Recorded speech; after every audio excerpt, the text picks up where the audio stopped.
বিসমিল্লাহির রহমানির রহিম। আসসালামু আলাইকুম ওয়া রাহমাতুল্লাহ। আজকে আমি দেখাবো কিভাবে আপনারা একদম সহজ উপায়ে ফ্রক এবং স্কার্ট কাটিং করে নেবেন। এখানে পুরো কাপড়টাকে এভাবে করে আপনারা ফোল্ড করে দিবেন। ফোল্ড করার পরে এখানে আপনারা এই সাইড থেকে আরেকটা ফোল্ড করে দিবেন। এখন মেজারমেন্ট অনুযায়ী নেক, শোল্ডার এবং চেস্ট এভাবে করে মেজারমেন্ট করে নিবেন। মেজারমেন্ট অনুযায়ী মানে আপনারা আপনাদের মেজারমেন্ট অনুযায়ী এভাবে করে কাটিং করে নেবেন।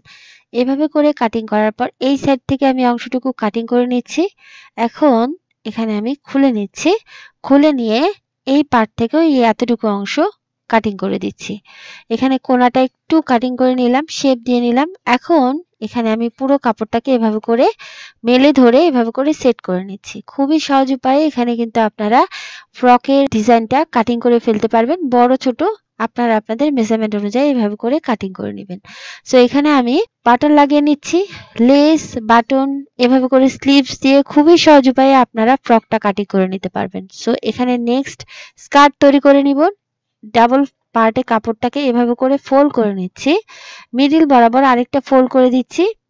এভাবে করে ফোল্ড করে দিয়ে এখানে আপনারা যখন উপরের সাইড থেকে মানে কোমরের সাইড থেকে কাটবেন, কোমরের 4 ভাগের 1 ভাগ যত হবে তার থেকে আপনারা বেশি নিয়ে নেবেন। 2 থেকে 3 ইঞ্চি বা 4 ইঞ্চি যে যেমন পারেন যতটুকু লুজ দিয়ে নিয়ে নেবেন। ঠিক আছে? লম্বাটা নিয়ে নিচ্ছি। এখন কাটিং করে নিচ্ছি। এভাবে করে কাটিং করার পর এখানে আপনাদের খুলে নিতে হবে। এখানে কিন্তু অনেকটা পার্ট হয়ে যাবে। এই পার্টটাকে এখন আপনাদের কোমর অনুযায়ী এভাবে করে কুচি করে দিতে হবে।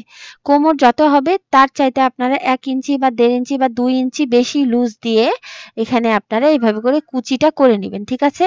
এখন এখানে আপনাদের স্কার্টের পার্ট অনুযায়ী আপনাদের বেল্টটা তৈরি করে নিতে হবে। বেল্টটা এভাবে করে কাটিং করে নিচ্ছি। ডাবল পার্টে এভাবে করে বসিয়ে দিচ্ছি। খুবই সহজ উপায়ে এখানে আপনারা আপনাদের মেজারমেন্ট অনুযায়ী স্কার্টটা তৈরি করে ফেলতে পারবেন।